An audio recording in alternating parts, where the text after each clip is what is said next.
Our next speaker is Julie Ying. She is CEO and founder at Via Space Holdings. She will deliver a presentation on space mining entitled The Final Frontiers, Opportunities in Space Mining and Beyond. Julie, the floor is yours. Thank you. Thank you for everyone. First, really great opportunity to be here. And I just want to take this opportunity to share a bit of my journey in space. I would say I come from a very, very unconventional background. And I often got asked most is why, how, and how come I end up in space and space mining. So I thought that, also, I saw some of the audience was asking that they want to make a career shift into space. So hopefully my story might be relevant for you. So to unwind a bit, I actually was born in China in the middle of 80s, where they had this one-child policy. For whom who don't know, that one-child policy was still profoundly impact China now. That was basically put out to, for the reason of we afraid that, the country is running out of resource to feed all the people. And I have a younger sister. For that, we actually, as a family, paid quite a high price because we paid a very long penalty. And sorry, next page. So at a very early stage, I already realized how important resource is for a country and for millions of families like mine. And so by coincidence, I stepped into the center of the commodity world, next page, in the commodity trading in Switzerland without actually realizing it.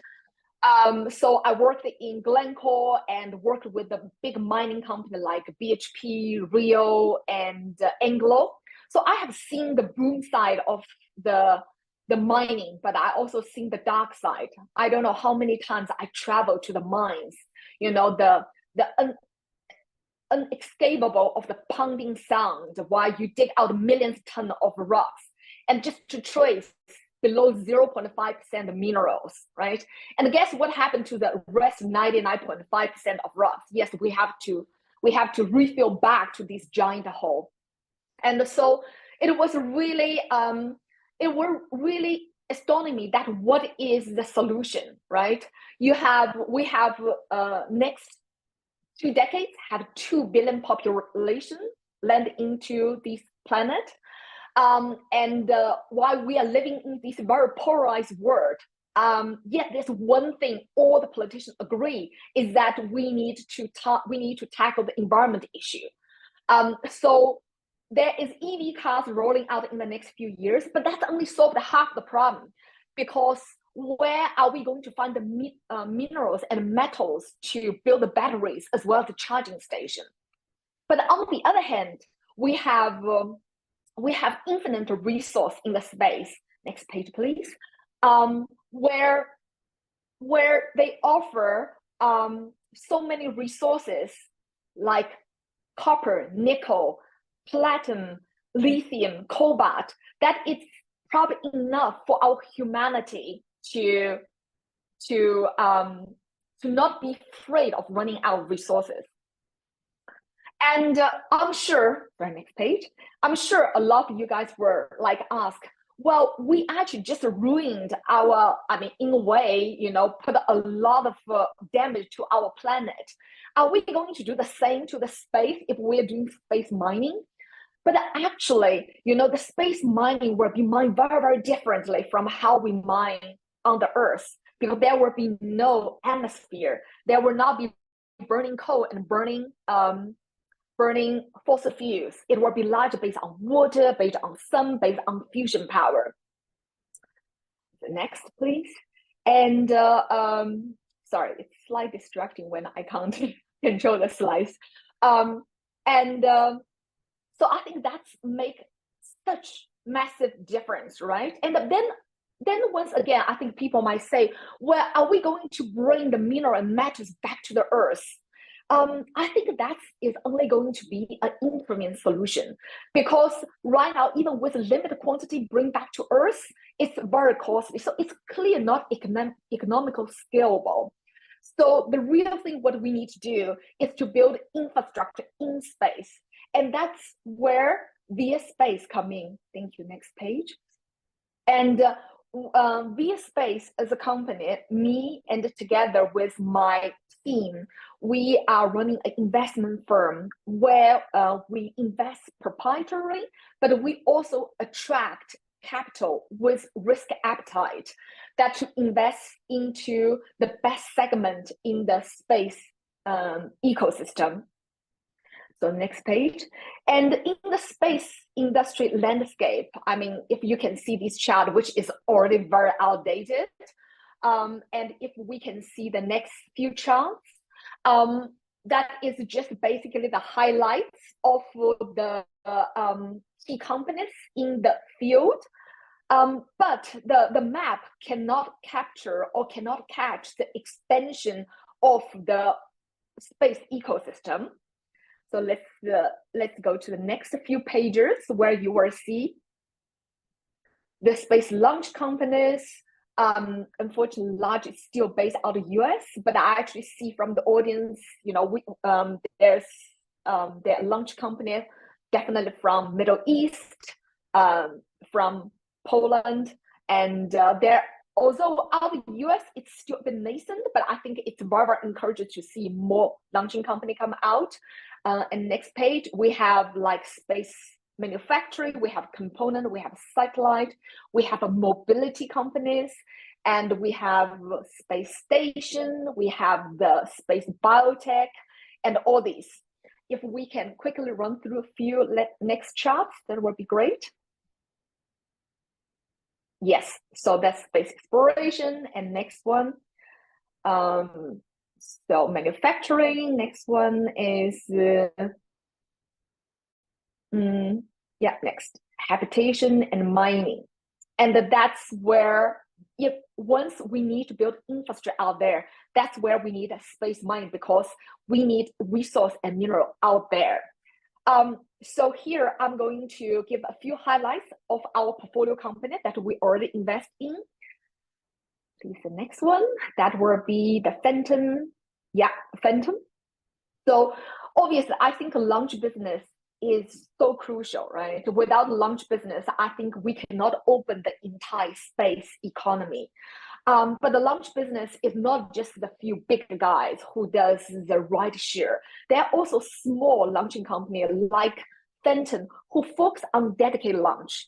If we look at the sheer launch as a commercial plane, then dedicated launch is almost a private jet that brings the small payload, small satellite to where it exactly needs to be. Save cost, save resource, save money.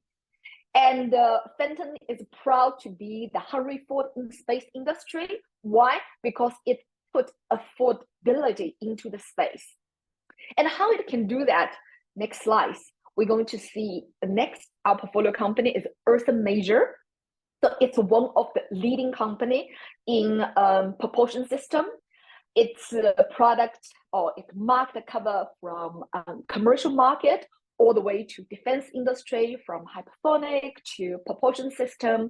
And it's really filled the gap ever since the Russian and Ukraine conflict. So its revenue has been five-folder ever since then. And so it gives support for propulsion system to the companies like Phantom, where they can focus on satellite installation and launch service to bring the cost come down. And next slide. So once all the mission get into the space, and one of the issue which is very crucial, when we spend hundreds of millions to build the satellite, but very limited lifetime, why could they run out of fuel? And that's where Orbit Fab come in. They offer refueling service in the space and extend a lifetime of the satellites. Just imagine that if we are start to exploring the solar system, how can we bring all the fuel? How can we carry all the fuel with us to explore the solar system? And Orbit Fab exactly solving that. With that solution, they can potentially save US dollar 10 billion a year. And the next one, and I'm very excited, that is the Graphics, because they are building this next generation space station exactly for people like you and me, right? You have astronauts go to space. Well, that's brilliant. But what I believe the real inflection point is when normal people get into the space and when you have a permanent job in space, because that person will need food, medicine, entertainment, and everything. And that needs infrastructure to support. So because gravitics are creating these kind of spin gravity where it generates gravity for normal people to stay there longer. And then they have their space where they collaborate with a big hotel brand to build the hotel chain in space. But more importantly, they also have like a research center for biomedical, like Alex before mentioned, like, you know, cell 3D printing, and also manufacture for orbit, for fiber orbit to create more duration and better lasting. So I'm very excited for Gravitics and the next. Obviously, to have all these infrastructure in space, we need space mining. And that's where I have particular highlight here, 3 companies. That's Orange Space, and next one, iSpace, I'm sure everybody knows. And the last one, Off-World. If we can go to the last 2 slides. Origin is a very few company, private space mining company, private space company out of China. There are not a lot of private company, as you know, and China is probably a bit more tight controlled. But iSpace is like offering from mobility to habitat to exploration to space mining. And they right now particularly focus on moon. And the last slide, Off-World. That's a company really close to my heart because that's the first space company I got encountered. If we can go to next slide. Because Off-World, they actually need to test their robots in very extreme condition. And that's how I connect them with terrestrial mining company. So they're the very few company are serving commercial contract for 2 terrestrial bodies. So they're the company that while they're shooting the star, they have their feet on the ground as well. And very amazing. That's also made them very self-sustained. These are the basically few highlights of the company we invest in, as well as we closely associate. And the next page will have my QR code. If any of you guys have some more questions or want to connect with, I just want to say the opportunity, the space, you know, the opportunity is limitless. And particularly someone from terrestrial mining background, knowing that getting all the permit or the license might take decades to just build a middle-sized copper mine. Actually, space mining or astro mining is not that far away. And the key bottleneck is never the technology, it's our mindset. And we need more people to believe into it and invest into it and think it's not in the too distant future. Well, thank you so much for giving me this opportunity to share my passion. Thank you.